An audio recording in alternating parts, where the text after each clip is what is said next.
job, Mariya. Mariya, Look I at... need to be in that picture right there. Later. A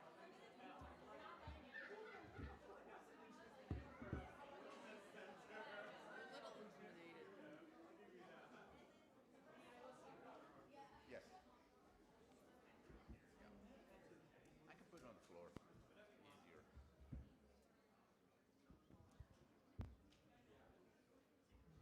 I don't get flowers. Change seats. You want me to push this one over? No, they told me I need to sit in the middle. I don't know how close we need to be. Means you're in charge.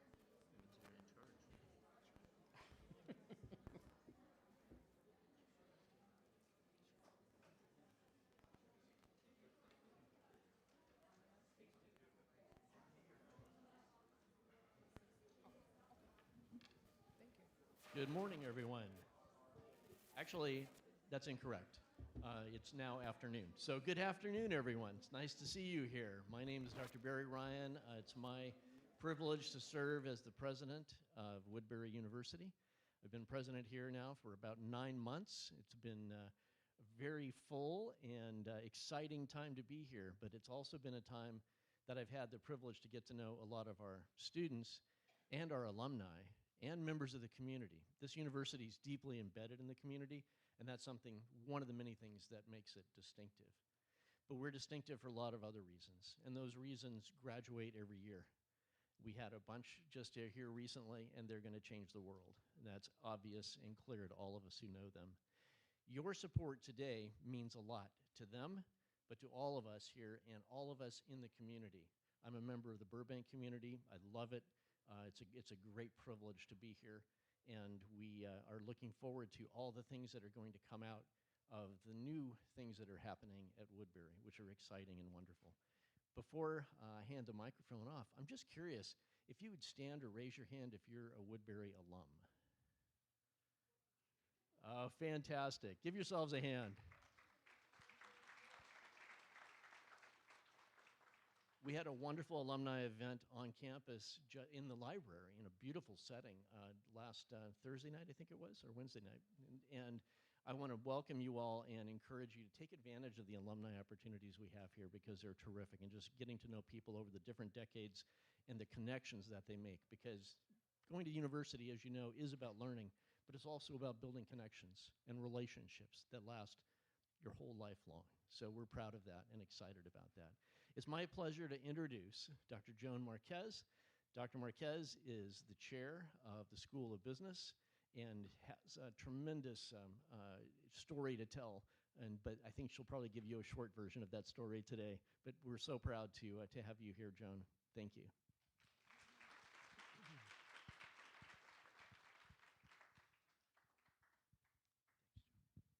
Thank you, Dr. Ryan.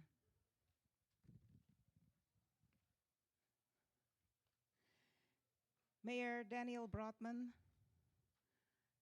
Ms. Kimberly Clark, Ms. Mary Hamzoyan, Mr. Zavin Kazazian, Ms. Nina Kazazian, Council Member Ellen Asatrian, Dania Minasian, Los Angeles City Attorney Office,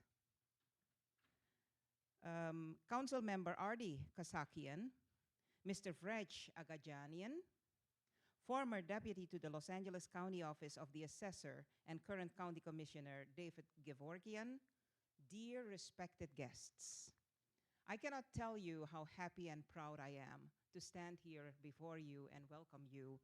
Greetings. Greetings to this first ever Diverse Voices Rising event with a special educational theme. Well, it's not an educational theme, but special theme overall, Armenian Celebration of Success. And a successful group this is. Woodbury University School of Business is honored to host this event. We have been the home, outside of home, to many Armenian members of our society over the past decades. As many of you may know, Woodbury University is a 139-year-old Los Angeles tradition, founded in 1884 as a business school in downtown Los Angeles. And then we moved to Burbank in the 80s. and we have since delivered numerous stellar members of this society to the world. Before introducing our panel moderator, I'd like to briefly tell you what the School of Business stands for. We currently deliver bachelor's programs in accounting, computer information systems, fashion marketing, management, and marketing, and we have a very popular MBA program. You may have met Dr. Satinder Diman walking around here. He's the chair of that program. This fall, we are launching some great initiatives, so if you have brothers, sisters, cousins, or yourself, or kids that are interested in that area, here are the initiatives that we have for this fall. We're launching a completely upgraded version of our Master of Arts in Organizational Leadership program. We will tell you all about it if you're interested. The program will consist of 10 courses, so it can be completed within a year. And it will be offered in hybrid format, so some classes will be online and others will be in person. We also prepare to offer 3 certificate programs in inclusive leadership, in digital marketing, and in production accounting, all very popular and very well-paying positions if you have those certificates in your pocket, and topics that are really tied to our times. So please, if you're interested, let us know. Now, without further ado, I would like to introduce our host to the upcoming panel conversation, Ms. Araksya Karapetyan. Araksya Karapetyan, ladies and gentlemen, co-anchors Good Day LA Monday through Friday on Fox 11. A native of Armenia, Araksya moved to the US when she was only 7 years old. She grew up in Palos Verdes Estates. She worked as a general assignment reporter and fill-in host at Coin TV in Portland, Oregon. Prior to that, she was a reporter, anchor, and producer at KIDK TV in Idaho Falls. Karapetyan began her television career as an intern at KABC TV in Los Angeles and KFI 640 AM radio in Burbank. So a radio and a TV person, I love that. Her interest in journalism sparked when she went back for a summer visit to Armenia. She decided to spend her time there not by being a tourist, but by exploring to see what everyday life was like for the majority. So let us warmly welcome this special woman, our host today, Ms. Araksya Karapetyan.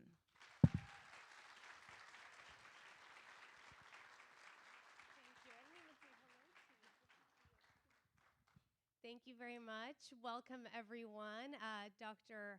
Ryan and Dr. Marquez, thank you for the warm welcome. I am so happy to be here with all of you, and it's exciting to be in a room full of people who've actually attended the university here, and you've continued on and succeeded with what you have learned here and accomplished. This is exciting because this is the first annual Armenian Celebration of Success, and it's really nice to have a variety of people representing what it means to be successful as an Armenian.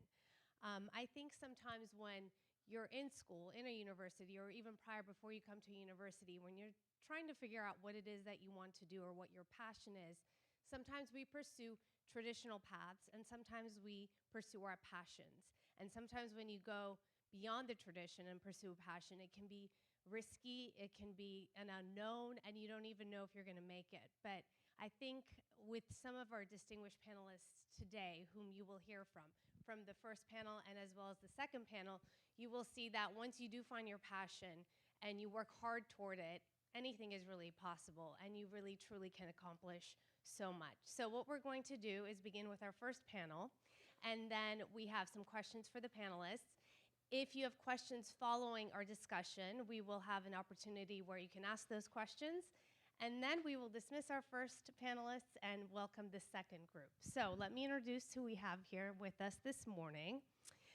Attorney Mariam Kuregyan. There she is. She's the founder and CEO of Davana law firm. Emil Davtyan, founder and managing attorney of Davtyan law firm. Roubik Golanian, he is the city manager of the Glendale. Police Captain Robert William from the city of Glendale. And Artur Sarkissian, film producer of Rush Hour. Welcome to all. Okay, I'm gonna come take a seat so we can get comfortable. We can begin with our first question. We'll go down the line and then come back this way. Could you please share a pivotal moment, a decision you made perhaps when you began your career or during your career that has contributed to your success? Mariam, we'll start with you. Hello, everybody. I'm a little nervous, but I've been on a lot of panels, but never with a police captain, so here I am. I think a pivotal moment a lot of times for an immigrant community is where do you start? And it becomes a difficult journey to patch because the unknown is really, really scary. But I think a pivotal moment for me was attending Woodbury University, because being seen and being affirmed that I can do it allowed me to really follow my profession and my path and be able to achieve the success that we're here to acknowledge. Very good. I have to go back to the schools as well, and Woodbury is one of the pivotal moments for me.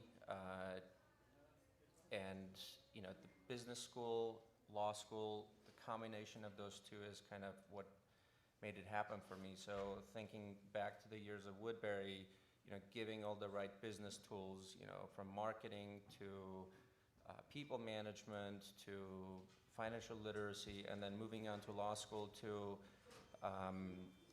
you know, explore various areas of the law and finding my passion for employment law is kind of what defines for me. So exploration has been kind of the definition of you know, success for me, and this is the message that I would have for all prospective students is put yourselves in situations to explore, to learn new subjects so that you can find your aha moments to say, okay, I found some passion for myself to do the next big thing.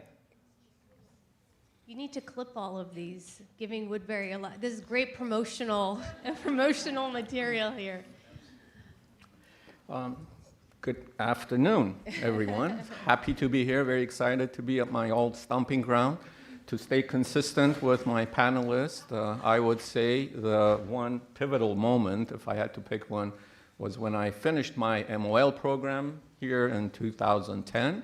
I know that's a shameless plug, but for the record, I haven't gotten paid for this announcement, so I don't know about the rest of you.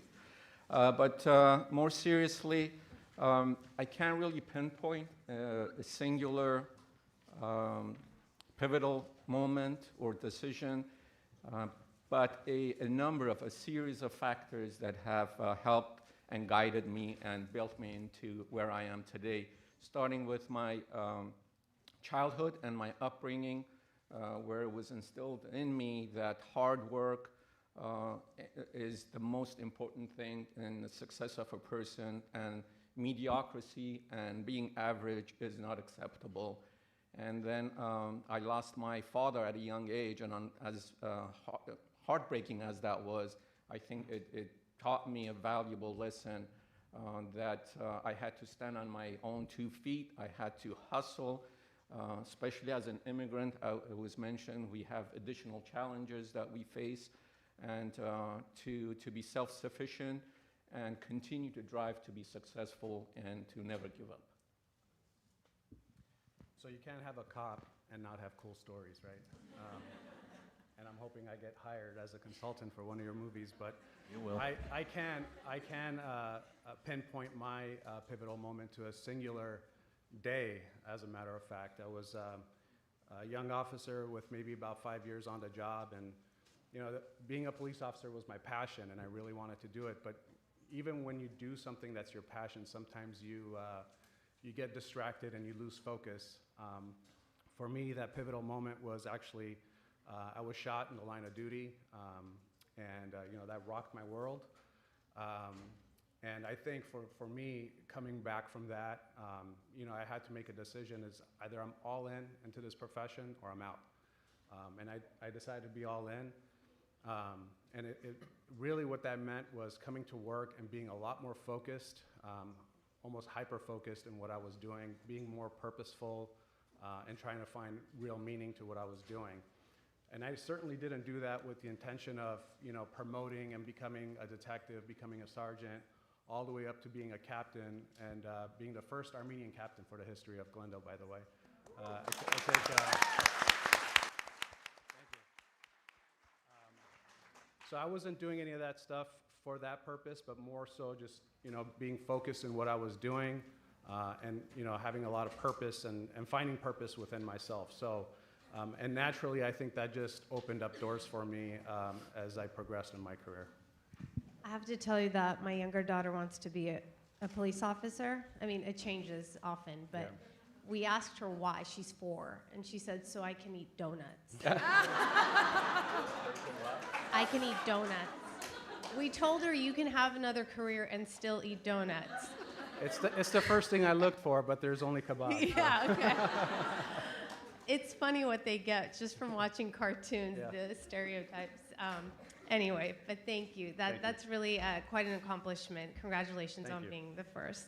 Arthur. Well, I mean, I have to be very honest. I was kind of terrible at school. I was kicked out of 6 of them, I think, maybe 7. My father told me, I just hope when you start business, you're not kicked out of 7, 8 banks.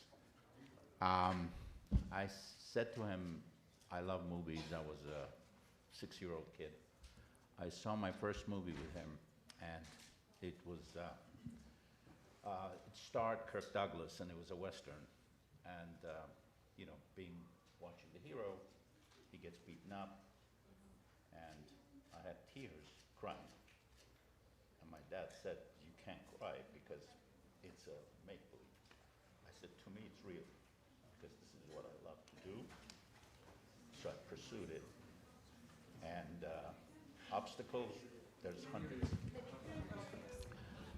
There's hundreds of obstacles all around, and every given time, every given day, somebody will tell you, come on, give up, do something else, become a doctor, become an architect, whatever it is. But if it's your passion, you just have to put your blinkers on. I'm not being insensitive, and you can't see anything else other than that path that you want to follow. And hopefully, God willing, more than often, you will succeed, and sometimes it may not work out that way, but at least you feel you've given it all in the field that you have chosen, and go for the best. We're always lucky if we're able to find something that drives us to do exactly what you're talking about. And also, I think it's inspiring to hear you say, the fact you were kicked out of so many schools. For younger people, that's actually something that they can learn from, the fact that, sometimes things happen in life. It doesn't determine what happens down the line. No, I mean, yeah, absolutely. None of them should even think, oh, well, if he was kicked out of school, I can be kicked out of school and I'll be fine. Absolutely not. But, I just loved movies. I just didn't think of anything else. Right. And that's the beginning, every step for anyone that wants to pursue whatever it is that they love. When I started pursuing broadcast journalism and I had to move and go to a place I'd never been, I told my grandmother, this is my plan, this is what I want to do, and she didn't really understand because it was kind of the outside of what you end up doing once you graduate, right? It's either be a doctor or a lawyer. That's kind of what we're taught. So she said, why would you want to do this? And in Armenian, she said, basically, like, all you're doing is gossiping. You're on television just gossiping. But that's how she saw it. So it's just funny because I didn't have that support, but it was something I wanted to do. And so when you have that vision, you just keep going despite whether or not you have the support. The support came later. Once I came back to LA and I was on TV, then all of a sudden everyone thought it was a great idea. But it's important to, when you have that within you, to not let others distract you because maybe they don't understand. And so I appreciate your message very much. And we're going to start the second question with you, actually. How has resilience, we speak of Armenian resilience often, right? How has resilience played a role in your ability to overcome, whether it be challenges or to achieve whatever success you've achieved thus far? I mean, when I first started, first of all, I was designing clothes in London.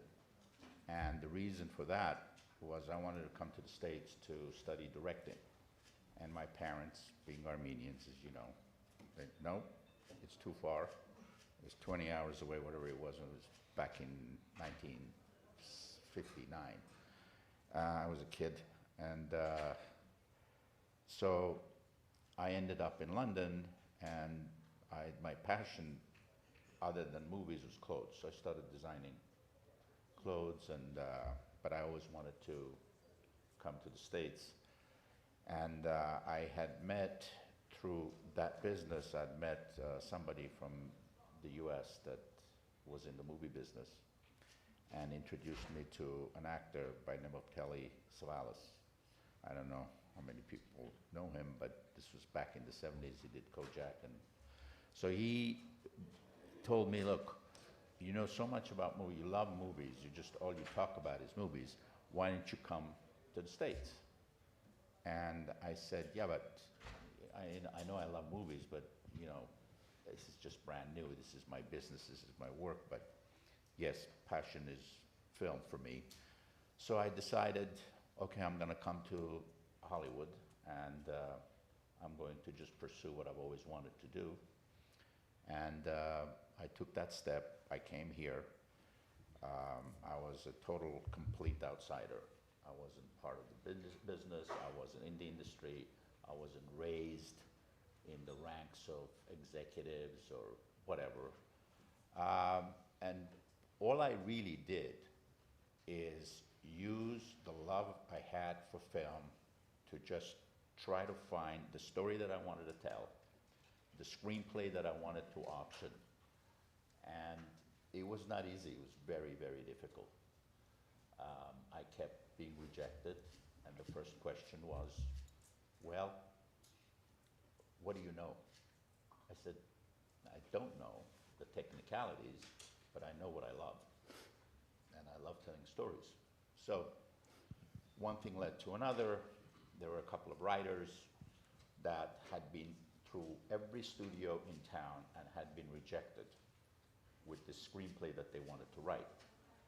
Half the executives fell asleep, the other half said, oh, it's too old-fashioned, it's terrible, whatever. So they came to me, they said, look, we have to go back to Boston, Massachusetts. My brother has to flip hamburgers and I have to work somewhere else, so this is our last stop. They pitched me the story, and I loved the story. And I acquired the rights to it. I told them to write it. It was called Coma Guy, which turned out to be While You Were Sleeping. And every studio that had turned it down, that had rejected it, each and every one of them were bidding to buy it. And I asked that question. I said, nobody knows anything. You just believe in what you really believe. If it's a story, if it's in that world, then you just pursue that. And as I said, hope for the best. And it turned out that that was my biggest break. And after that, still wasn't easy, and it still is not easy. It's just, you just have to constantly be at it and just not turn your face away.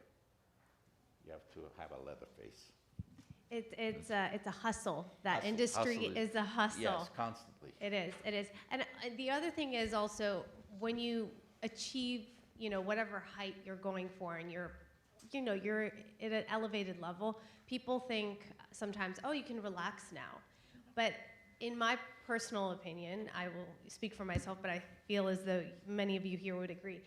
When you do come to the very top, when you're competing on that level, you have to work even harder. You don't back down, you go to 110%, 120%, because the second you stop and relax, that's when you fall. So it's that pressure that keeps it going, for sure.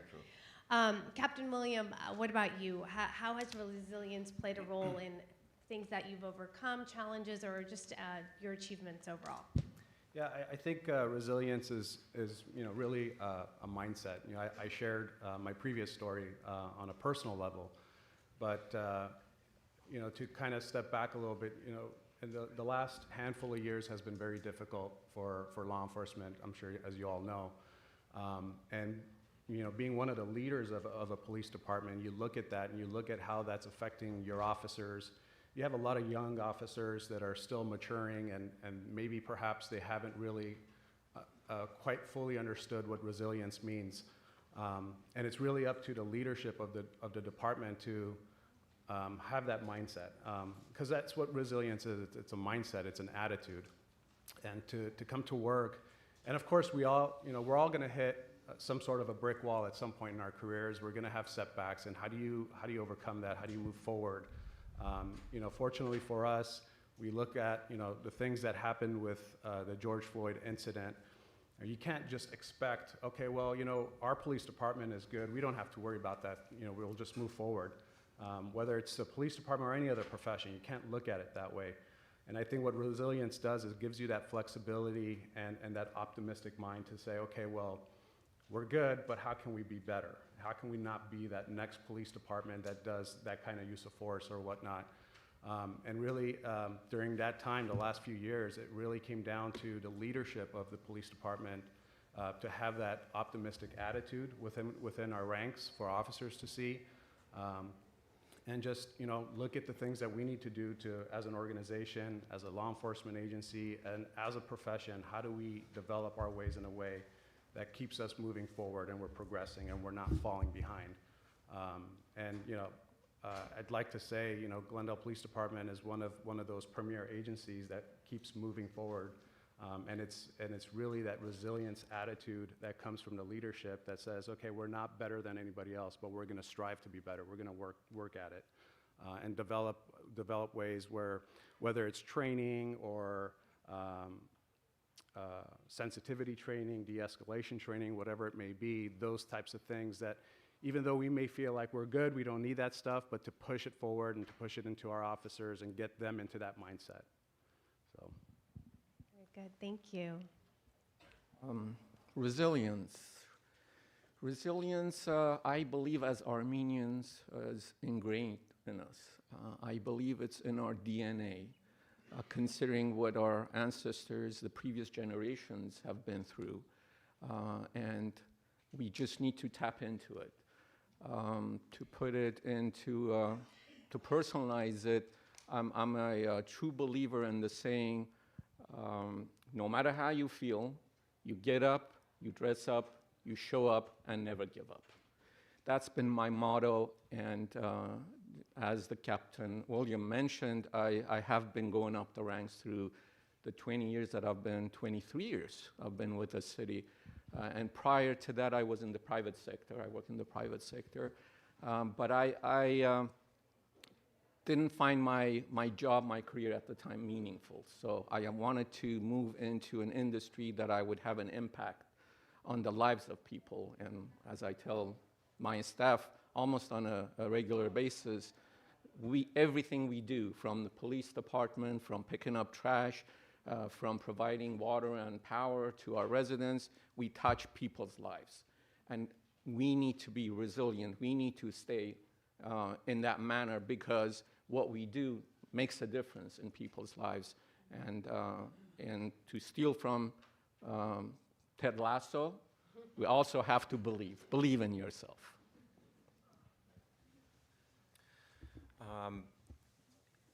You know, if you pick any area of life, you know, school, business, work, forming a family, anything, put your finger on it.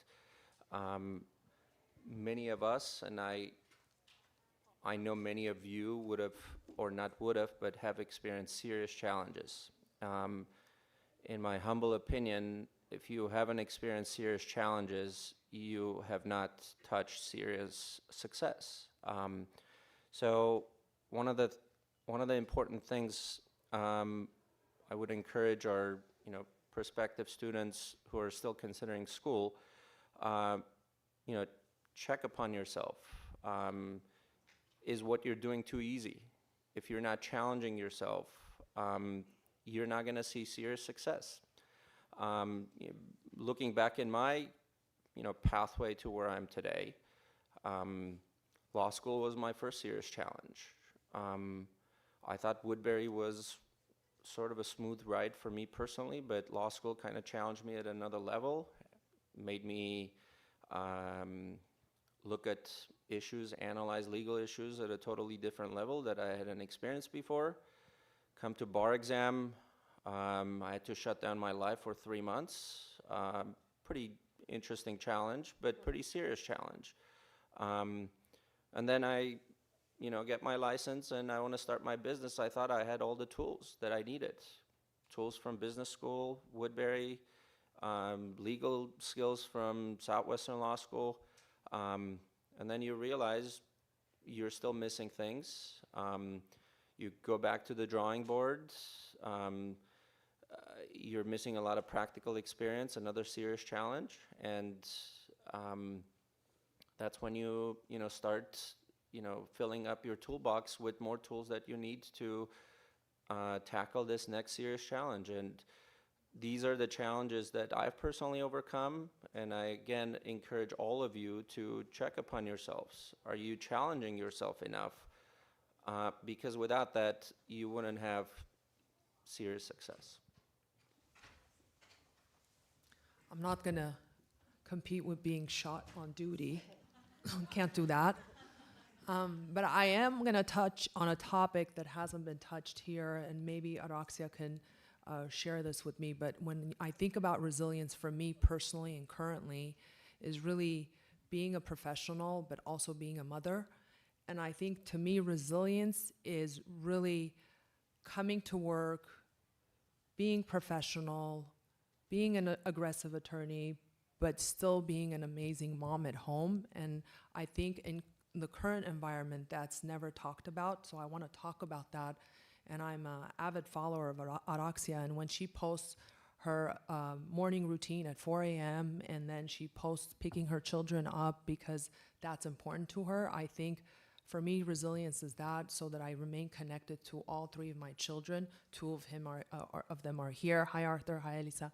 And 1 is in Armenia. But resilience from a female perspective is really working extra hard to be successful in the professional realm, but at the same time maintaining the nurture that we're blessed with and maintaining the kindness that we are expected to have, and every day showing up both for our family but also for our professional world. So to me, that's what's resilience. And in today's world, I find that that's the missing element. The kindness and the nurture that is required of us a lot of times is placed on the back seat. And I think that our community is really good about bringing that to spotlight, because if you really want to create a better future, I think we as moms, not to isolate dads, but we as moms have an important role in making sure that our family is filled with love.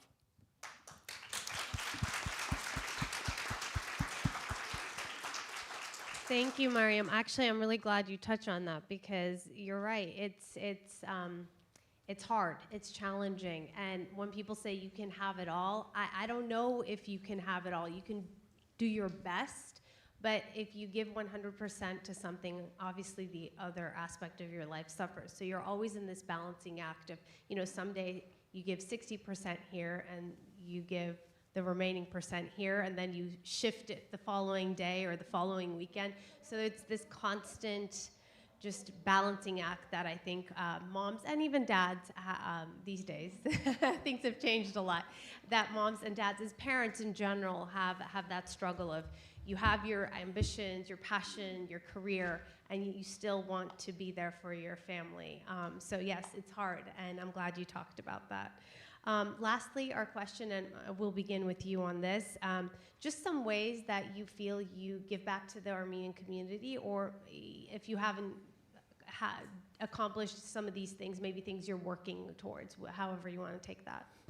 Well, I think giving back to the community is so important. It's through giving that you realize your own success. You have to give back. But one of the big ways, when I heard that this panel was happening, I was one of the first to sign up. Thank you, Mariya, for doing an amazing job, and thank you, Woodbury. This is really encouraging the future generation. Woodbury is an excellent institution, and it's here for the community. So I think to encourage prospective students is part of what we have to do as alumni and talk about what it has done for us as an institution.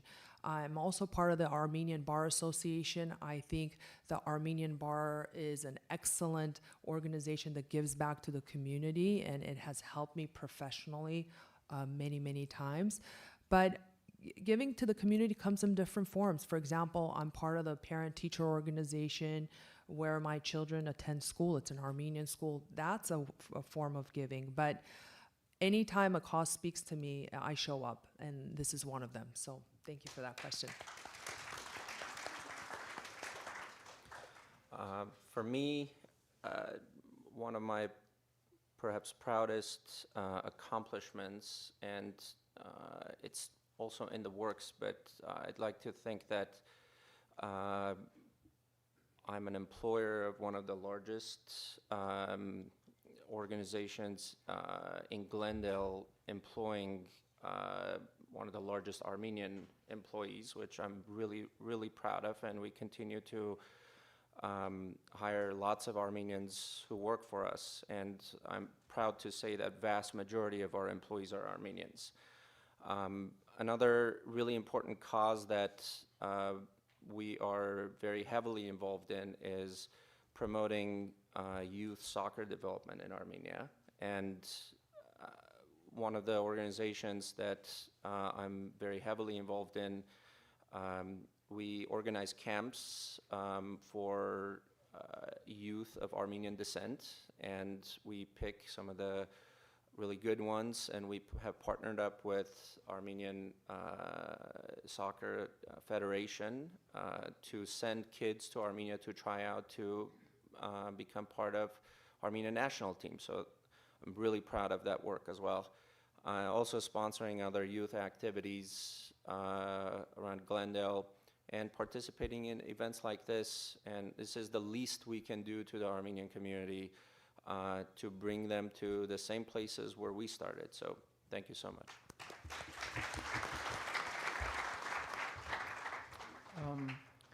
I truly believe that our youth are our greatest and most valuable resource, so that they can move forward and they can carry the torch of our previous generations that have gone through so much to be able to maintain our identity in foreign lands. As such, many years ago, I participated in AGBU's Gen Next program that helps youth, young folks who need personal or professional mentoring. And mentoring has been a great part of my life. Any opportunity I get to work with young people and to help them move in the right direction. I left Gen Next after I had my 3 own kids that I had to mentor, so I didn't have too much of a time. But any opportunity I get to meet with young people, Armenians, who hoping that I'm and Captain William and folks who have, and the distinguished members of the panel, are inspiration to them, to help them to achieve and believe in themselves, to be able to get where I have been and where I am today. Any step that in the right direction is an immense help to them. Also, with our older generation, being able to speak the Armenian language, I believe I'm able to connect with them. I'm not just a scary city manager. I speak their language. I've been on TV shows. I try to explain how the systems work in the city. Planning also on providing programming for business owners, local business owners, who may not be fluent in the English language, and so that we can help them navigate through our complex system of being able to obtain contracts through the city. I think it'll go a long way.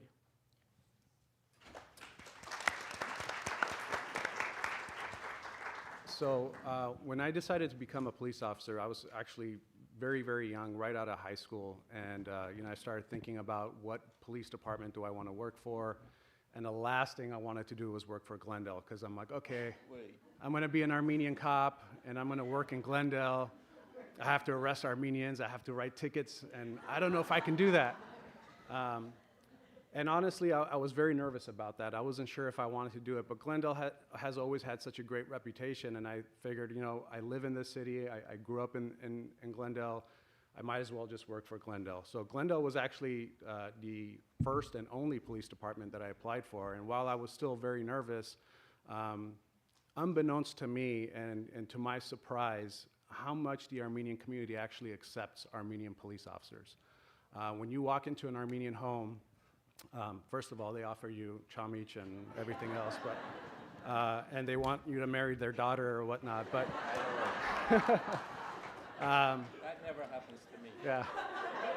But when you walk into an Armenian home and they are dealing with the most darkest moment in their life, and for you to walk in and speak the language and understand the culture and understand exactly where they're coming from and be able to help them from a different perspective, or at least even educate your partners in that perspective, it's such a big impact. And you know, I have examples of that throughout my 20-year career, but probably more importantly, more recently, you know, drug use and narcotic use is something that affects all kinds of families, all ethnicities. And it's been something that's hit hard in Glendale. There's no denying that. But probably in the most recent years, it suddenly became a topic of conversation within the Armenian community because of the advent of fentanyl, where we actually started to see young Armenians, our youth, overdosing and in some cases dying and losing their life. I think, you know, I've worked very hard. At the time when fentanyl came in, I was still a police lieutenant overseeing our narcotics unit. And I started to wonder, how can I get involved, and, you know, how can I get my detectives out there to start educating? And while we worked with all members of our community, I took particular interest in the Armenian youth because I think the parents needed to hear it from Armenian detectives and Armenian officers. So I've been working very closely with nonprofit organizations, more specifically with Homenetmen Arat. They've created a subdivision, you know, a committee. Kudos to them, because this is not an easy topic to talk about with Armenian families. And you know, we started that up, and to our surprise, there's a lot of families that are affected by it, and they want to hear it. They want to be educated. So we're educating the youth. We're educating the scout leaders, the basketball teams, and their parents, the red flags, the things that they need to look out for, because you're not going to have a police officer or a paramedic at your door for every incident. So to educate and empower parents to, you know, take that action and take that step forward and be more involved in their children's lives. I would have to say right now that's probably the most proudest thing that I'm dealing with, working with the community. Thank you.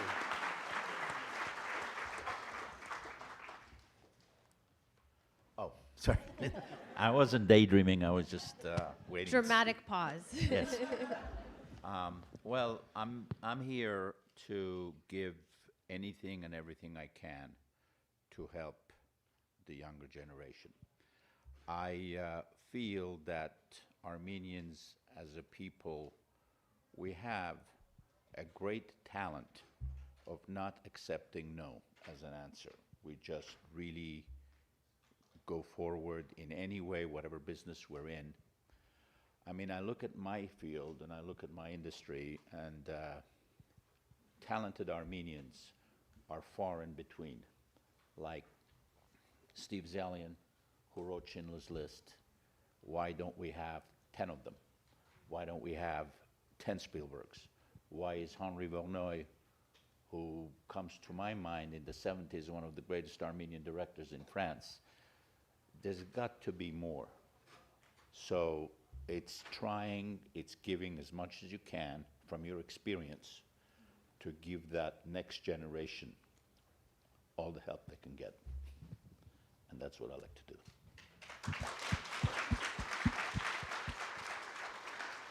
Thank you to our panelists for answering those questions. Now we're going to open it up for the audience. We're going to take, I believe, 4 questions. So if you have a question, please direct it specifically, whoever it is that you're asking the question of. So just for time-saving purposes.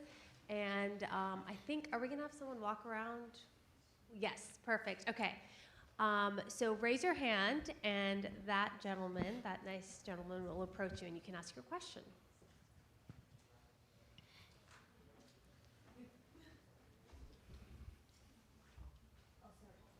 Do you have a question? I do.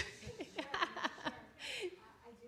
You do? Yes, I will, since I raised my hand. Hi, my question is for Arthur Sarkissian. Thank you so much for being here. How do you balance your personal life and your work life? I know in the entertainment industry it's very tough. You have long hours. And I know you have a son. I would love to know how you manage it all. Okay, well, I try not to let the two meld into one another. However, it's pretty difficult. It's very difficult when you're sitting with your wife and with your kids. I mean, kids maybe understand more, but like you get calls, business calls. Compared to your wife? Yes. Yeah, because, you know, you're supposed to be talking to me, we're discussing whatever it is, and then you get a call from a obsessed, I'm sorry, I don't mean anything by that, lawyer or businessman, and says, you've got to be on the phone at 5 o'clock in the morning, and you have to deal with that. And then it causes a bit of a friction. So it's really learning how to maneuver and keep everyone happy. And sometimes it's very difficult to keep everybody happy. But I mean, I try to take it easy at times. I do get a little nuts. I get grumpy for whatever reason. And but overall, it's just you find your balance of whatever satisfies you and whatever helps you, bearing in mind that you don't want to hurt anyone's feelings around you, and just navigate. You navigate and you hope for the best. You're welcome. Thank you. Any questions, please? Oh, okay, great. There we go. My question is also for Arthur Sarkissian, and I want to ask, I want to kind of go into the film, specifically animation industry, and since it's very competitive, what advice would you give on how to market yourself and for you to stand out? I'm sorry, can you please repeat that? It was a little difficult for me to get that question. Yes. So since the film industry is very competitive and there's a lot of talented people wanting to go into the same places, what advice would you give on marketing yourself and making yourself stand out? Okay, are you in film school of any stage right now? I'm actually an upcoming freshman here at Woodbury. I'm studying animation. Okay, great. Very good. It is very competitive, and that's one of the things that I brought up originally. It's just that I know it's cliche to say don't give up, keep trying, but you really cannot give up. You just have to. It depends. I mean, you can be turned down, and you can say, no, you know, next one. Don't ever feel that the other one's better. If you're believing in what you're doing, and this is your passion, no matter what, you just have to keep going. If you get 20 rejections, you'll get one yes, and that's all it will take.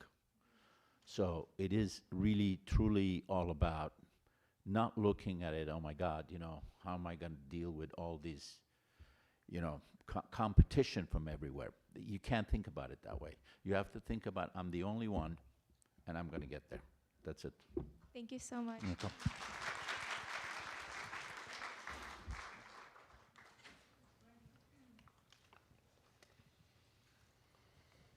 Hi, thank you so much for all the panelists. You're all very inspiring. My question also, it's for you, Arthur. So, We know who the popular panelist is.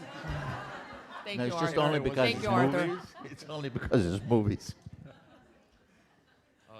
actually it could be applied to anyone, but a thing that a lot of people that I talk to struggle with, especially in the age of social media, is how do you overcome imposter syndrome and not comparing yourself? Because when you look online, you could be depressed in a matter of a minute when you check LinkedIn or Instagram or any of those things.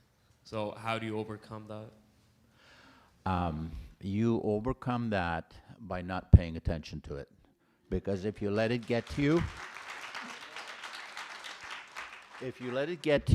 it'll get to you. And I have allowed it to get to me on many times, many times. And it just irks me because some of them are dumb, some of them are stupid stuff. But they're there. So you just have to turn a blind eye and a deaf ear and just do what you're doing. That's the advice I can give you. Otherwise, you will literally destroy yourself listening and looking and reading all the BS that's out there. Thank you so much. I love your movies too. You are more than welcome.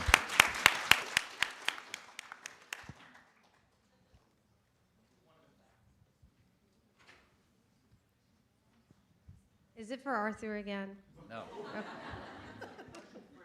Great.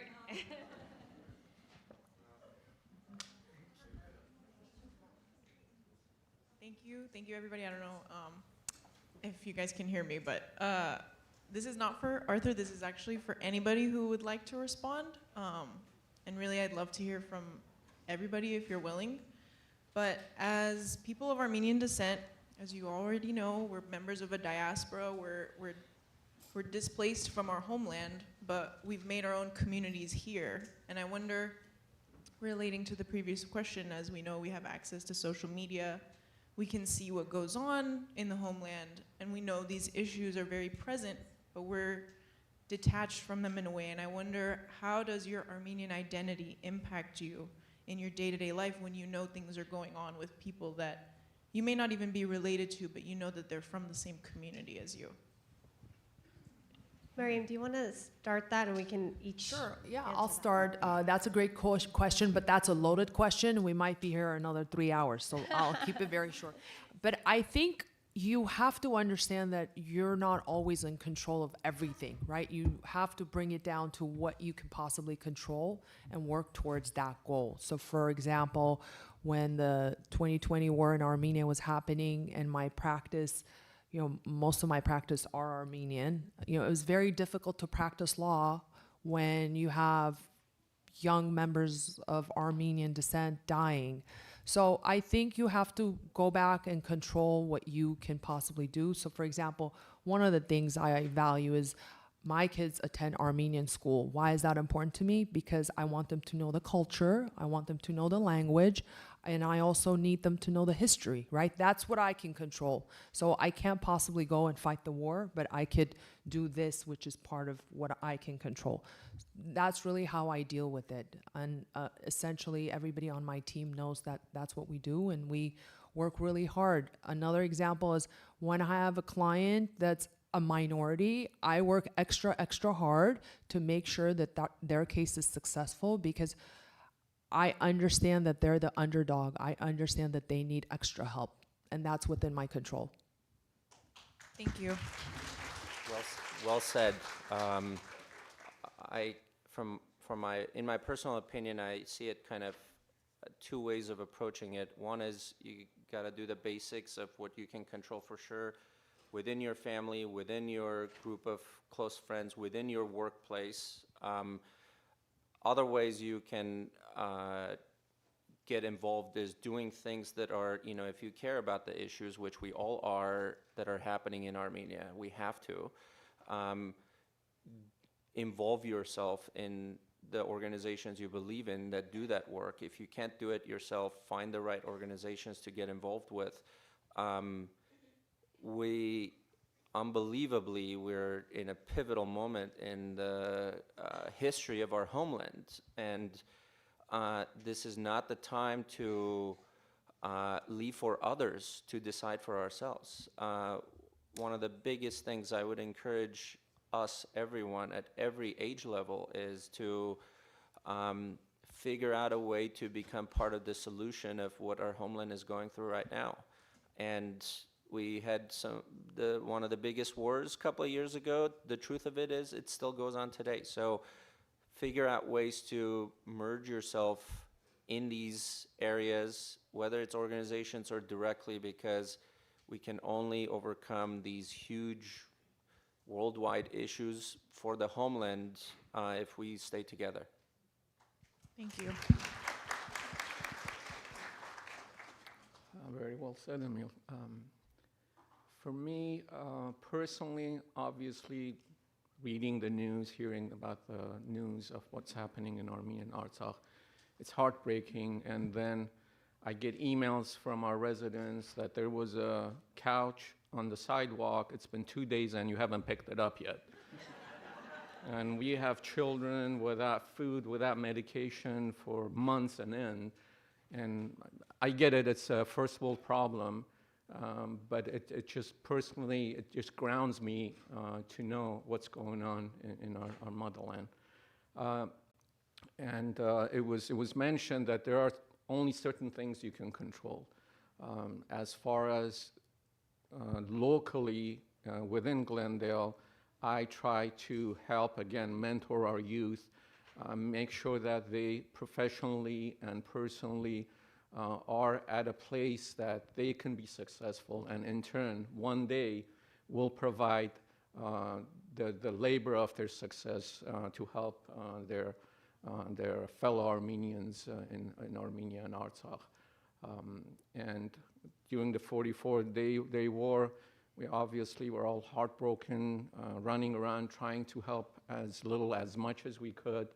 And in my position, I try to garner some of that help so that we can be of support to our Armenian brothers and sisters. Thank you.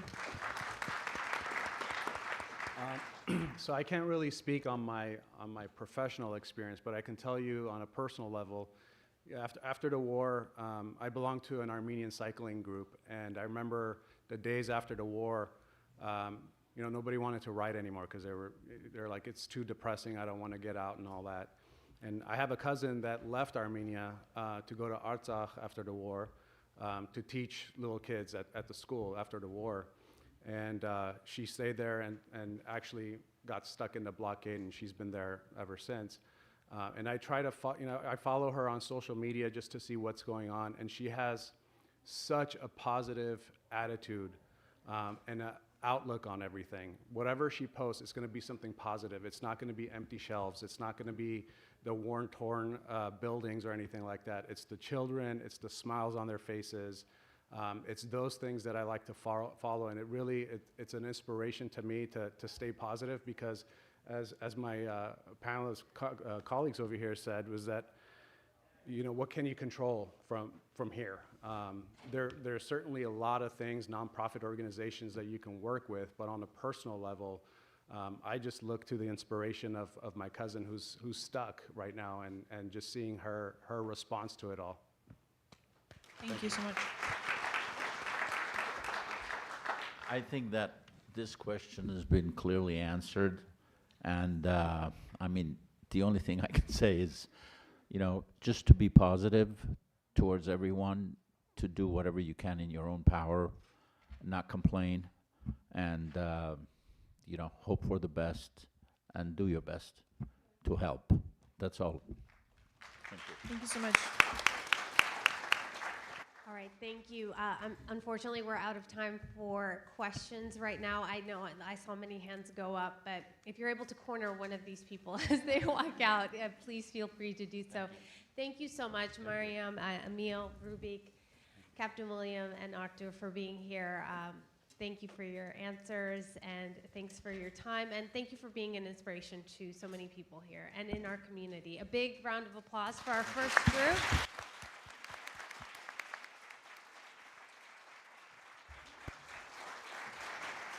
And we're going to welcome our second group.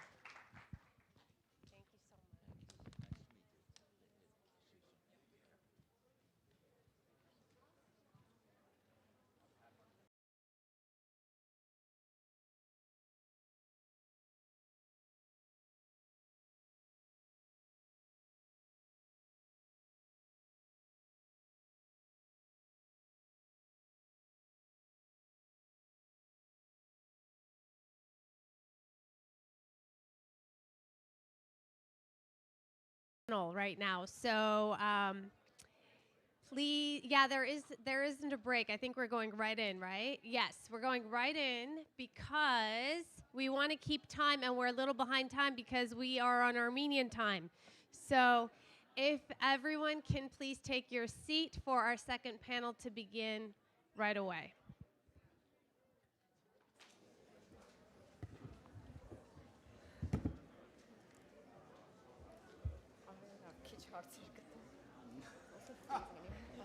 I just realized I'm not numbered. Yes, all female. Is it off? You moderate so well. Huh? You moderate so well. Oh. All right, everyone. If you are going to stick around for the second panel, which I encourage you to do so, then please take your seat. And if you're leaving, please do so quickly so we can begin. Okay. I'm going to begin by introducing, let's see, are we in a different order? Nope, we're in the correct order. All right, please welcome Arthur Zenian, the founder and CEO of enBio Corp. Mariya Palanjian, founder and CEO of Globafly and Roma. Tenny Panosian, beauty creator and founder of Monday Born. Arpi Khachaturian, founder and designer of Luli Bibi. Did I say that right? I did? Bebe, Luli Bebe, okay. And Lilit Karadanyan, founder and developer of Elsie Cosmetics. Thank you for being here. Okay, we'll begin with you, Arthur. Okay. The first question, what advice would you give to young, let's close the doors if we can. Please. Thank you. Okay, what advice would you give to young Armenians who are aspiring to perhaps pursue a field that they've chosen, and maybe it's an area that there's not been much leadership in, and so this is something that they're delving into? What advice would you give? I want to be funny for a second. Okay, you can be funny. Stay home and wait for business, and no. Anyway, so good afternoon.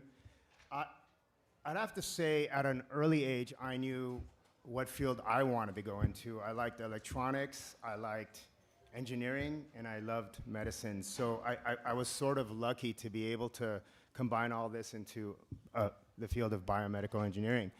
And I'm sure that not everybody has the same luckiness as I had.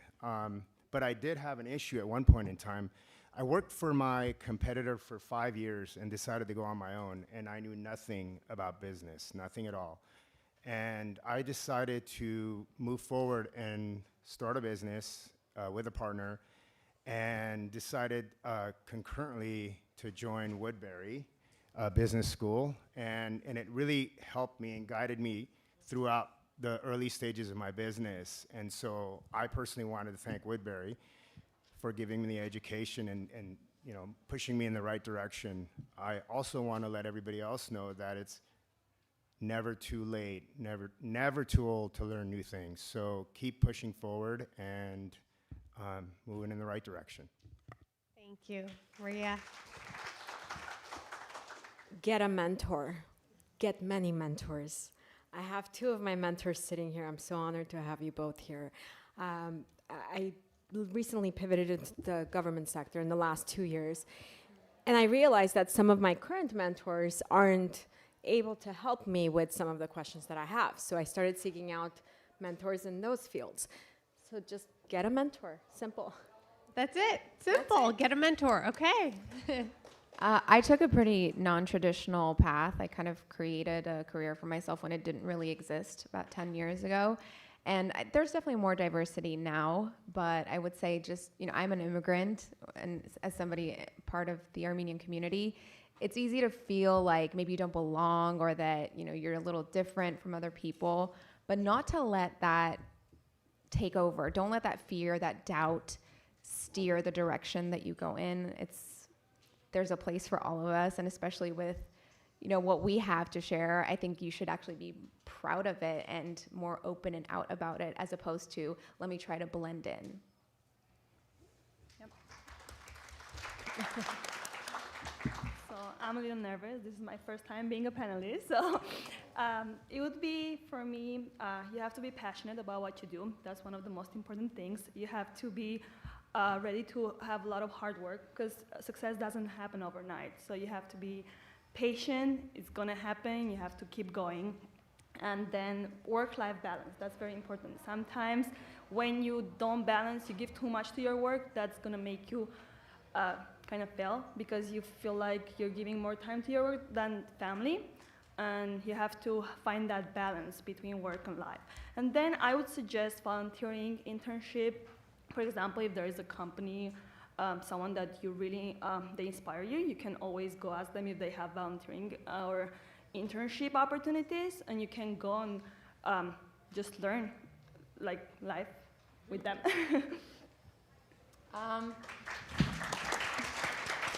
I would say for me, I initially took the traditional route, did the corporate, I got my MBA here, did that whole thing, made my parents proud, and then I was like, but I love makeup, and I don't encourage anyone to stop their full-time job to pursue their passion, but I think you have to do both. I think you have to work hard if you have a steady job. I'm not a starving artist to recommender. I would say you gotta do what you have to do and then dabble into your passion. Do it on the side. That means you gotta overwork. You gotta work 10 times harder than the average person, because now you're trying to do two things. And then when your passion seems like there's a path, something's happening, something's growing there, then you can slowly be a little bit more comfortable leaving that traditional or comfortable or steady lifestyle of a job, and then you can pursue it. But it's challenging, but taking risks is a very, very big part of it. And I interviewed earlier, and being Armenian and having Armenian parents, we all have a very, very strong Armenian support system. Take advantage of that, because I wasn't afraid that if I left my job that I was gonna be hungry. I have a roof over my head, I have my parents taking care of me, to be able to take risks and pursue that passion. So while you're in school, we all, if we don't have parents, we have sisters, brothers, we have a very, very close-knit, strong community, and I think we should really take advantage of that if we're trying to pursue our passion. That's a very good point. Take advantage of that. Yeah. You're right. Lily, we'll begin with you on this question. If you could share any strategies or mindset shifts that have maybe happened in your life where you have felt you've used that to overcome adversity. Well, there's plenty when you're an entrepreneur and you're trying to run your own business, but I would say most recently, I get this question all the time: why did you delete your Instagram with 1 million followers? Every time I meet someone, is the first question I get, and I think that was a very big decision for me, because obviously I felt that it was leading into my business, and what if I delete my identity? Is my business still going to strive? But I was working so hard on my business, and I almost felt like now I'm being distracted. I'm being distracted by this platform that's not for people who me. might not know, she deleted her personal Instagram, and she had like 1 million plus followers, and so that is what she's referring to. I just want to make sure everyone understands, that was the big step to take, and delete her followers that she built over time, right? You'd accumulated over the years, so it's kind of like you're deleting all your hard work. But in this case, it worked almost like in your favor, right? So talk about that. Yeah. So, again, I'll talk about risks. I took that risk because I felt that life was not serving me anymore. And I'm able to now put that energy, put that time, put that love and passion into what I love, which was my business. And now all this time that I felt I was wasting on this platform, and I don't want to say wasting because a lot of us use this as a career, but that was not my career. My cosmetics line was my career. So I'm able to now really find value into my business and put in my time and my energy into that. So, again, it's all about taking risks, but it has to feel right and it has to feel comfortable. And also, people followed you over, right, to your... Yes, so it actually ended up being the opposite. Speaking of the Armenian community, such huge support from the beginning for over 10 years now, but it actually did my business better, because now all these followers or fans from my personal page were like, okay, we're gonna follow you everywhere you go. You know, we're going to follow and support your business. So what I was afraid was going to harm my business actually made it much better. Yeah. So I would say one of the most important things is positive thinking. You always have to be optimistic. There's this saying I wanted to share. They say when the ship sinks, it's not because of the water around them, but the water that gets in it. So same thing with people, with us. If we let everything, the negativity go into us, it's gonna hurt us, it's gonna put us down. But if we just put a barrier and we don't let it go to us, you're gonna be successful. Another thing would be to focus on viewing the challenges that you get in life as opportunities to learn, to just learn from everything that's happening. And the most important thing for me is to always be grateful. Like, don't look at the bad things that's happening in your life, look at the good things. Every night before going to sleep, me, my family, my husband, and my kids, we go and we say, thank you, God, for everything. You have to be always grateful for everything, and that's gonna be helpful. Thank you. I think sometimes some of the simple things that you've always grown up hearing or know, but we don't practice, or we don't take a moment to actually pause and think, well, yeah, that's such a given. Be grateful for everything, but do we do that? So the fact that you mentally every day make a point to do that serves you. My kids say thank you, Asfalt's Papi, for everything. Like, that's their thing, so I love it. So sweet. Yeah. By the way, Arpi is a fellow Gyumretzi, so I'm very proud to be from the same hometown. Tenny, what about you? So you mentioned mindset shifts. Mindset is everything, especially at a time like now. Pretty much every industry is pretty saturated. There's so much competition in every industry. And my boyfriend and I, we were just talking about this, and I remembered someone, I don't know who in this room is over the age of 30, but we were talking about basketball, and I remembered Muggsy Bogues, who is a 5'3", 13-season basketball player, and everybody knew his name. Think about that. Who would you imagine at 5'3" would make it into the NBA, let alone have 13 successful seasons? So same thing with someone like Kate Moss, who's 5'7", and she's a world-famous supermodel. So find what it is that you can offer that's different from what everyone's doing. I'm kind of staying in that theme of differentiating yourself and bringing something to the table that nobody else can.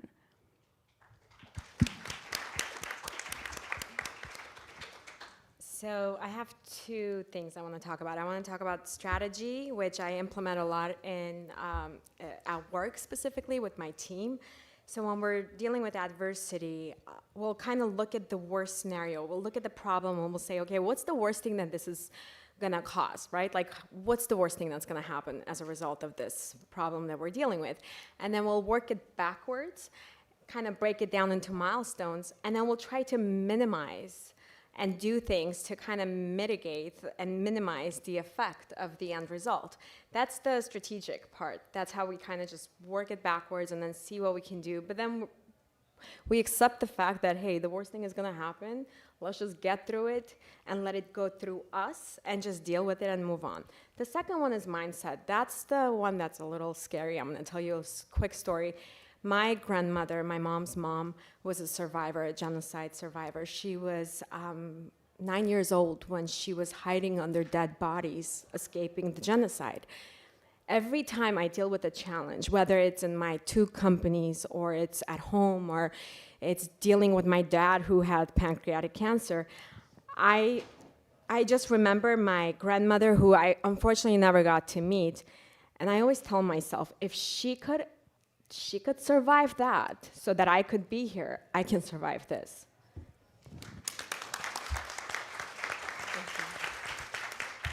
I want to talk about setbacks, so that's probably what you're talking about. Well, in every business, in every relationship, we all have setbacks. I had a major setback, so imagine building an organization for 3 years, and you're over the hump after the 3rd year, and then you have a partner that you don't get along with, and you decide you have to part ways, and so that happened to me. And I was devastated because we worked so hard to get the clients and to have a brand. and then we had to, cut ties. Yeah, it was a bad divorce, but I looked at it like, I can do this on my own, and I will do this on my own. And so, the rest is history. So you learn from your mistakes, and the mistake I made is having a partner. And I'm not saying all partners are bad, but maybe you should vet them out. I don't know. I don't know what the vetting process is, but either way, I am in a better place. I learned from my mistakes, and you guys should do the same thing.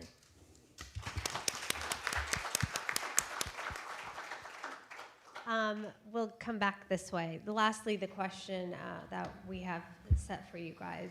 How do you believe the community, the Armenian community specifically, can contribute to success, and how we can lift up one another and support one another? I know we mentioned the importance of having the community and how supportive they've been to her. So we've all experienced that personally or career-wise. Talk a little bit about how you feel that the community can help in lifting one another up. Okay, so I've been going for the last 6 years on a mission with Adventist Health. So we have a bunch of doctors, nurses, engineers go out to Stepanakert, which is a hospital in Artsakh. So I took time away from my 3 kids, my wife, 10 days a week. 10 days a year.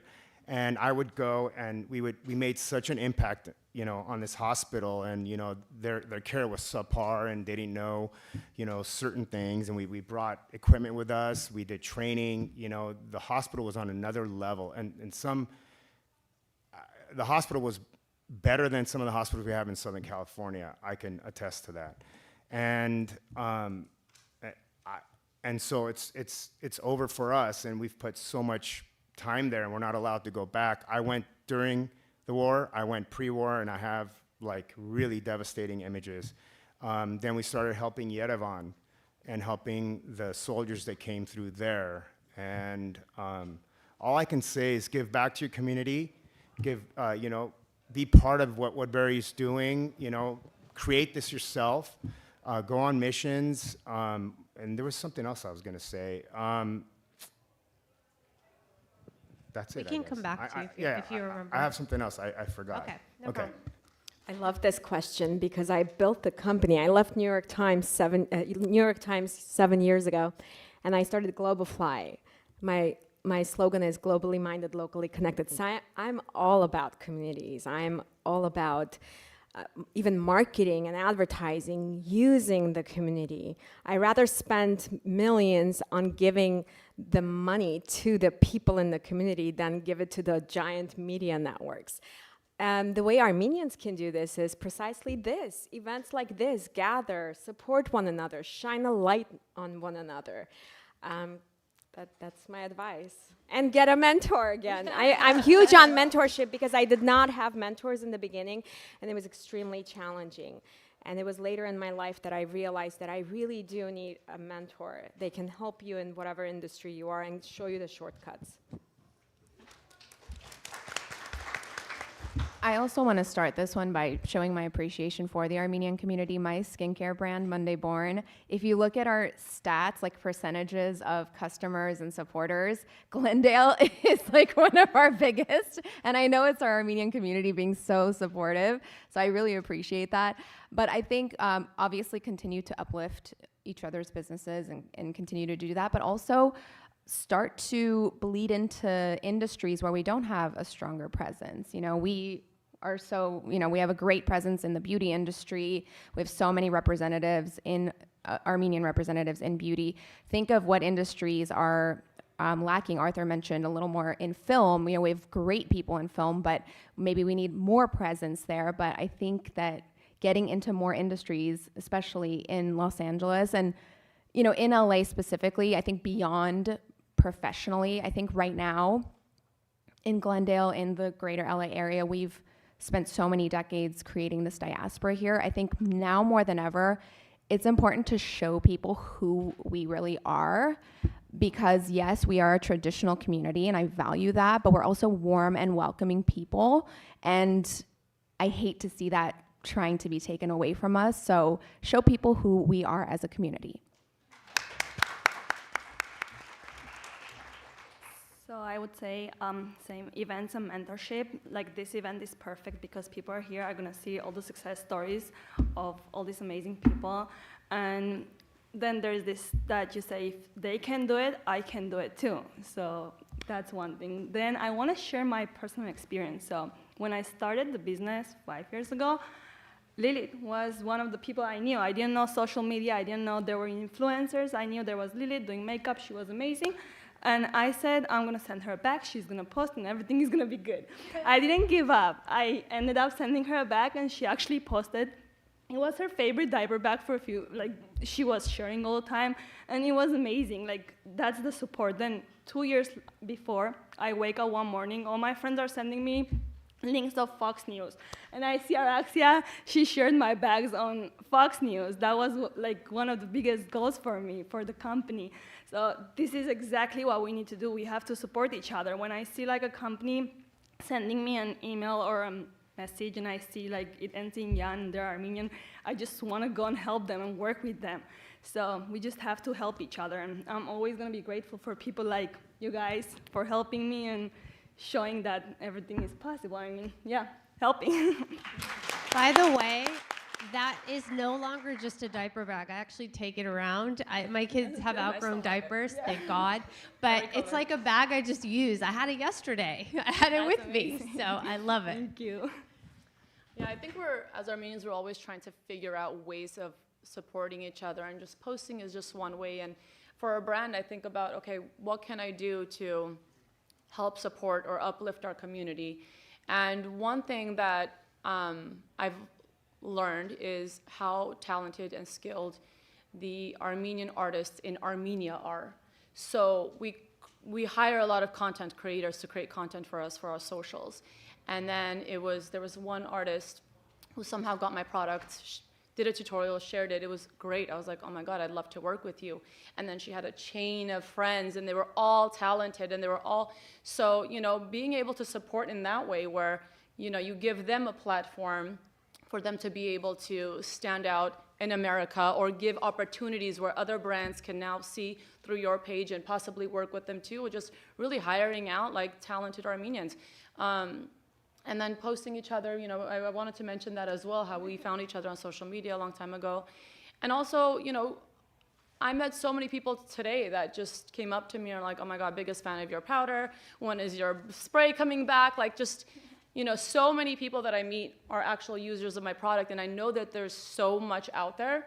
So when I do meet someone that way, or when someone does make that comment, I'm so, so grateful, because I know of the saturation in our industry. So I'm really grateful for all the support.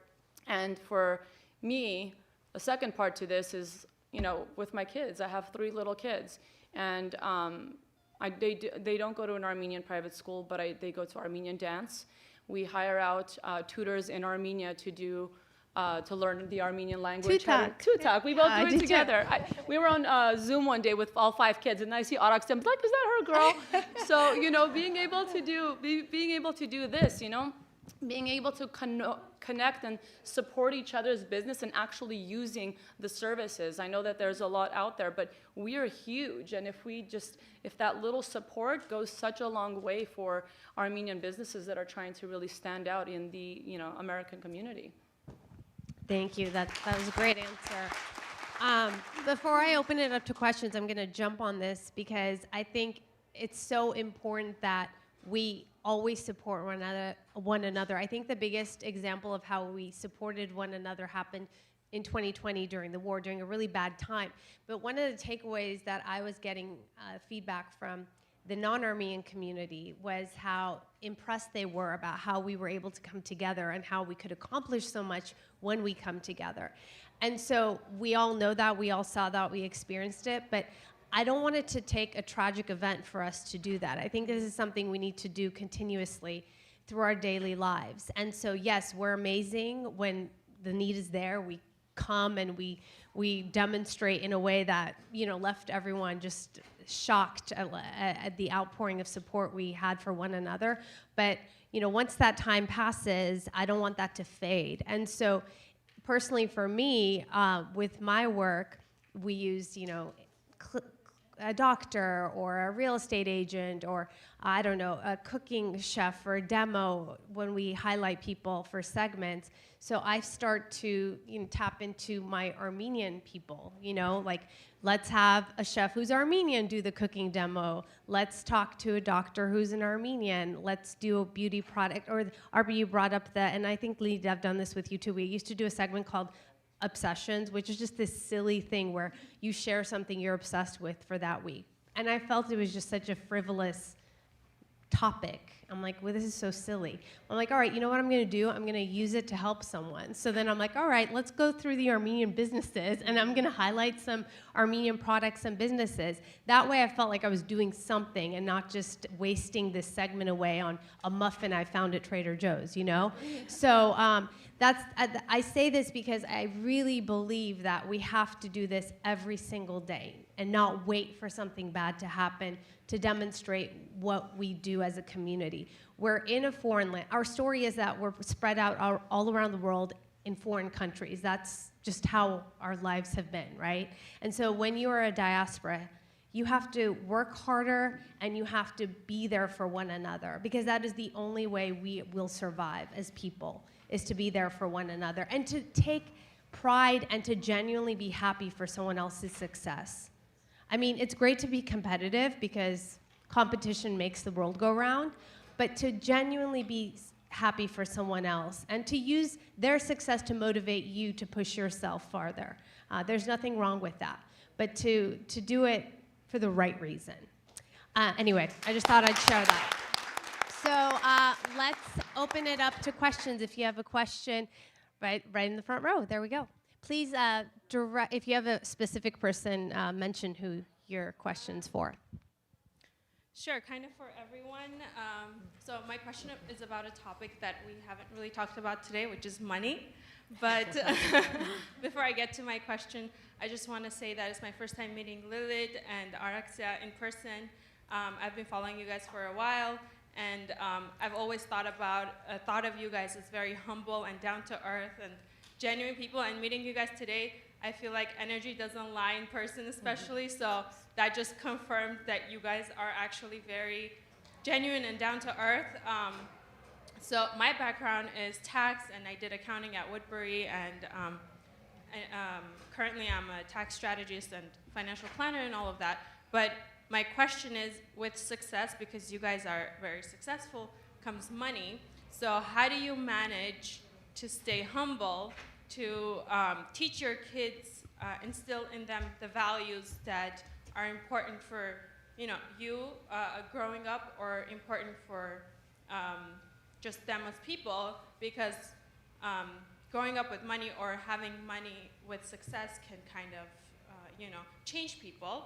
And I see that you guys are still kind of, you don't let it change you. So I just wanted to, if you guys want to address kind of like, how do you manage that aspect of your life? And what do you instill in your kids? You're so sweet. Thank you so much. Sorry, it was kind of I'm very long. humbled. I really appreciate it. I think most of us, most immigrants, I remember my parents barely having money for food on the table. We came to America, I believe my dad had $300 in his pocket. I remember the struggle. I grew with that struggle. I was very appreciative of every little thing they did. And I think when you grow up in that type of environment, you appreciate all the achievements. You appreciate the money that you achieve. And I'm trying to also instill that in my kids, where it's like there's more important things. Yes, we all want to be successful and make money, but really trying to appreciate the real value of life. And actually, when you do start to make more money, you start to value the non-monetary things so much more.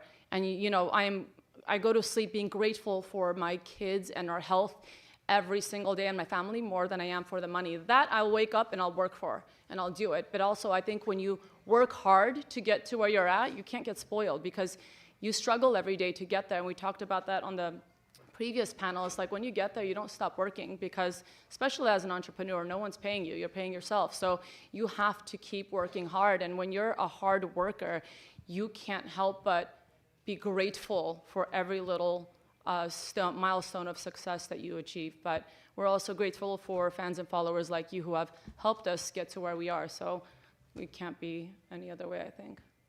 Thank you. A question in the back. Right. Yeah. Why don't you stand up? So yeah, there you go.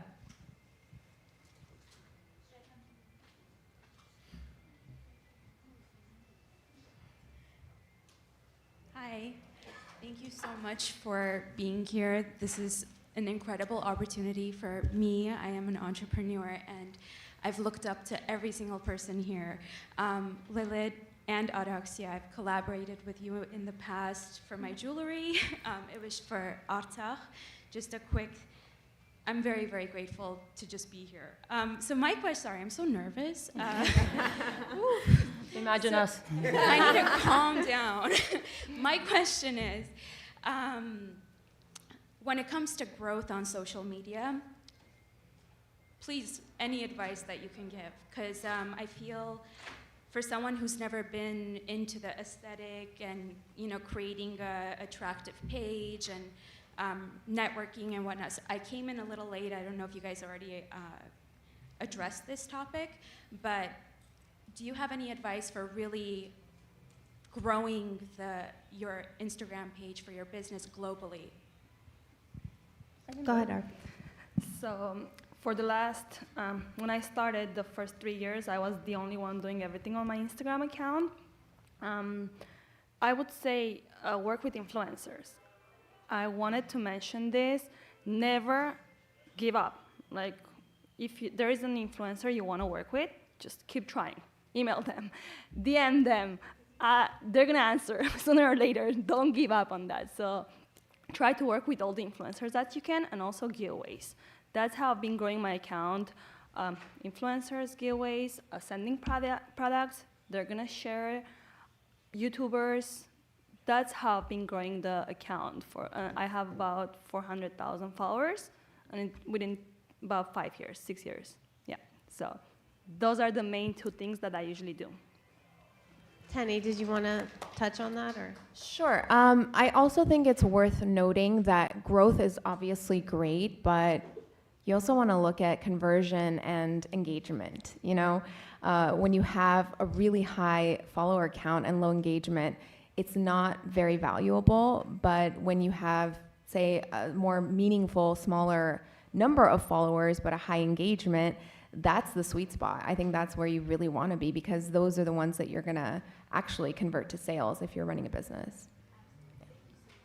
As a smart city takeover expert, marketing and advertising expert, I'm going to say diversify. Don't just put all your eggs in one platform.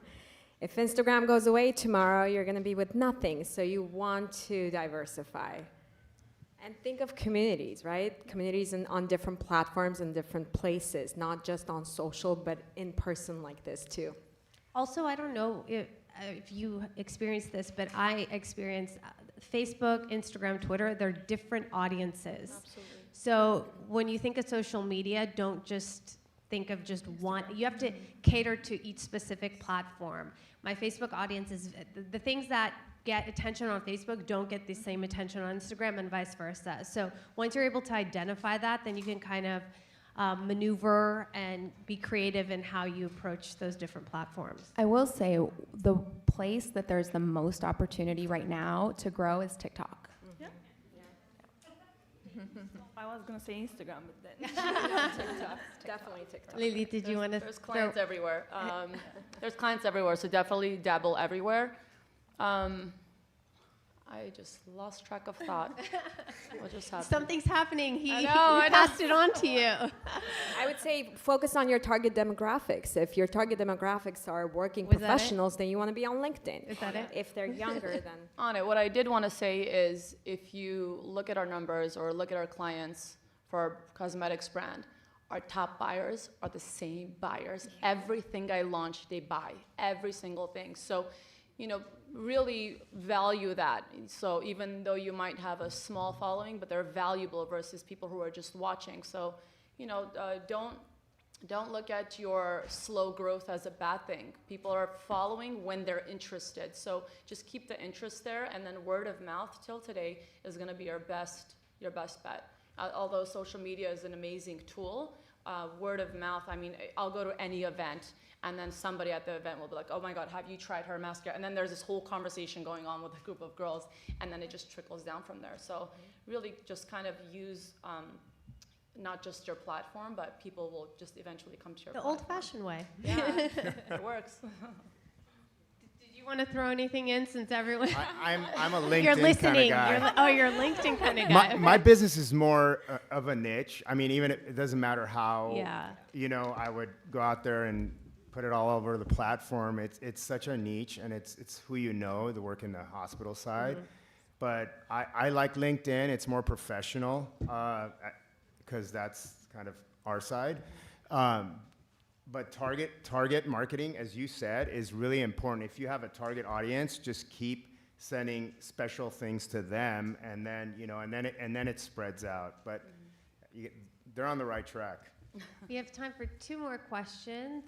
Right in the front, he's coming.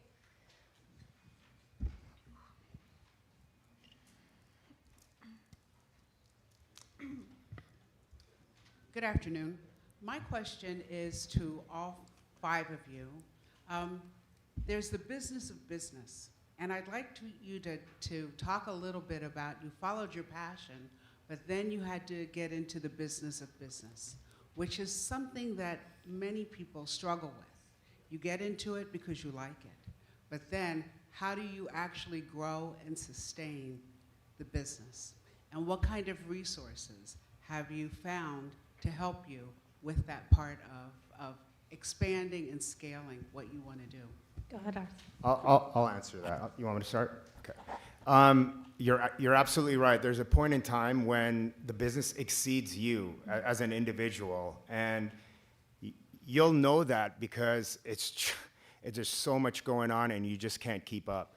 So then you decide, you hire a VP or however many layers you have, you hire a director, and then you start building that way where, you start taking stuff off your plate, and then you slowly, organically start growing the business, and then you get more layers and more layers.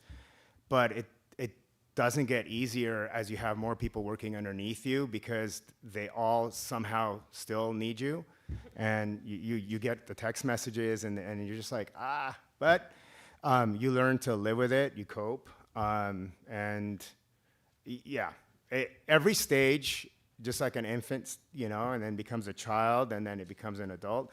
It's got its stages, and the business has its stages as well. And it hasn't gotten easier because of labor issues, and I'm sure everyone's facing labor issues in terms of quality personnel. So the only other advice I can give is outsource your HR. That's what I do. Your human resources. I also am cheating. I'm cheating because the other thing is, I'm sure you guys know, that there's also some resources like with the Small Business Administration, some things where you can go and find resources that are available to you for free to help you grow your business. Yeah, I was going to mention that SBA offers amazing resources that I've used, especially when my agency pivoted in the government sector. I knew nothing about that world. It was a difficult, challenging road to figure out, and SBA definitely helped me. PCR helped me. Score.org helped me. There are a lot of nonprofit organizations out there that will help you for free. But in the tech space, in the tech industry, I had to hire certain consultants to help me navigate that world because it's extremely fast and complicated. I'm also cheating. I think so much of running a business means being able to identify your weaknesses, right? There's no one who can do everything. For the first 7 years of my business, I was a one-woman show. I was doing everything, negotiating. I was a full-service production company on my own. I was doing everything, editing, all of it on my own. And as of 3 years ago, when I decided to go into product space, I was like, there's just no way. I don't have the know-how to do this. So the way I'm cheating is I have a partner who is a serial entrepreneur who like I said, I don't have the expertise there. He doesn't have the expertise that I have. So the two of us coming together, that produced a really great partnership where, you know, we were able to fill each other's voids and, you know, start a successful brand. So if you can, I know you mentioned partnerships. It really is so important to find the right partner if you are doing that. And I got very lucky. So again, vet a lot with a partner. I wanted to say almost the exact same thing. Like the one part of the business, it's me. The other part is my husband. I wouldn't be able to do it without him. He's the financial part, all the paperwork. I'll be lost without him. Like, he does all that. We need to record this so you can share this. Yeah. I have no idea about finances. Like, if you ask me how much I made last month, I don't know. He knows. So it's very important. If your partner supports you and is there with you, that's the best thing that can happen to you to succeed. You have a partner in life and in work, the same Yes, person. yes. You're very lucky. We used to do insurance, so he wanted to hire me before the business. And I was like, Then no. you hired him. No, actually, no. He married me. So we left the insurance. We started this, and it just worked out. It worked out. Thank God. Yeah, and my input would be, you know, when you are starting your own business and you don't have a mentor and I'm still learning because, like you said, at every stage there's a learning process, but there's so many resources out there. There's so many podcasts, there's books, there's YouTube. Really, like every spare moment I have when I'm in the car, when I'm at home washing dishes, doing lunch, I'm always watching some sort of podcast because it's a fast-moving world too. There's so much changing. There's new apps coming up every day that you can like plug into your Shopify and your finance part of it. There's so many ways and so many new things that you can't just be like, okay, this is what I know and this is what I'm going to stick to. You constantly have to advance, and even if you don't know technology, you can, you know, hire the right people for it, but you have to know what's out there and you have to move along with it, because then you'll just get stuck and you won't grow. Thank you very much. Do we have time for one more? Maybe. Okay, maybe one more. To one person, though. To one person, yes. Not all. Okay.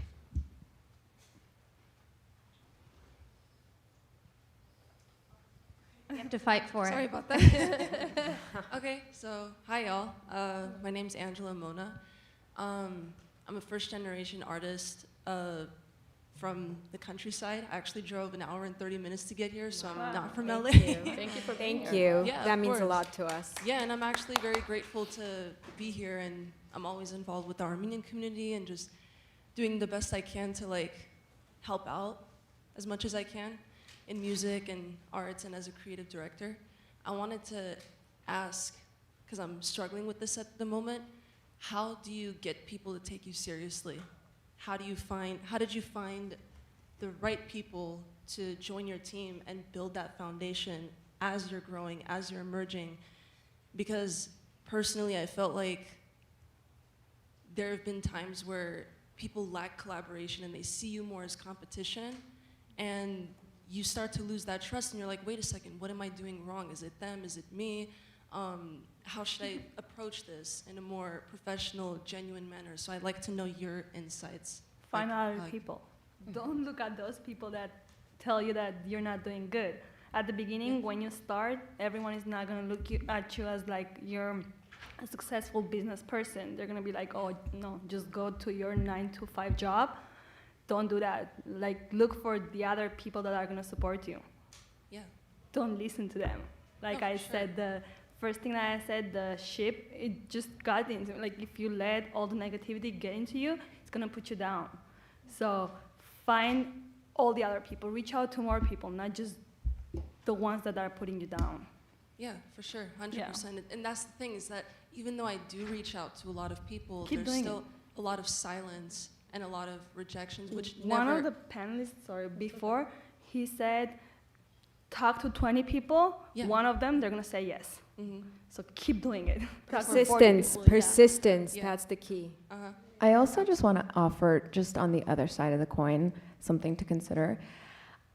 Yes, it's great to work with people who, you know, help your business, but it's hard to find. And throughout my entire career, the one thing I've always stuck by is if you want something done right, you have to do it yourself. Exactly. That's And what I'm in right now. I too. mean, the mistake, I feel like it's been such a waste of time because my brand, you can't do everything yourself, but it's so frustrating for me to have to train someone and then they're not in here, so they don't know how I want things done. Exactly. You know, so, and then what did they say? Hire slowly, fire quickly, something like that? Yeah. No, hire slow, fire fast. Fire quick, yeah, exactly. So if you are in this on your own right now, don't take it as the worst thing necessarily, because it's also an opportunity.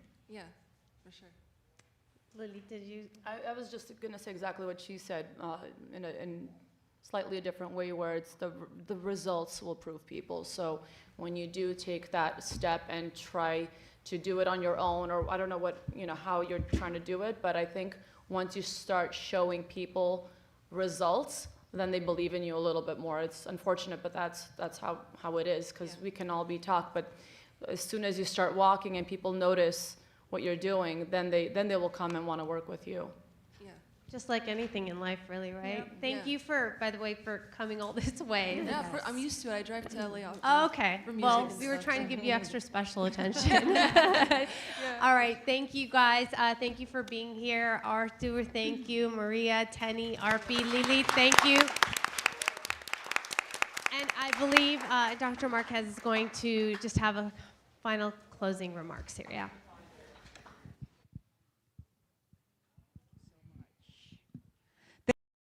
I know that we went a little over time, but it was very interesting and hopefully very educational for everybody who was here. I have a few closing statements. First of all, we have a raffle, and there are prizes to be won, so I'm not sure if that will be done in here now or if we will do it outside. Okay, because a number of people have already left, but we are still going to have the raffle, so whenever we get out of this, we'll have the raffle right away.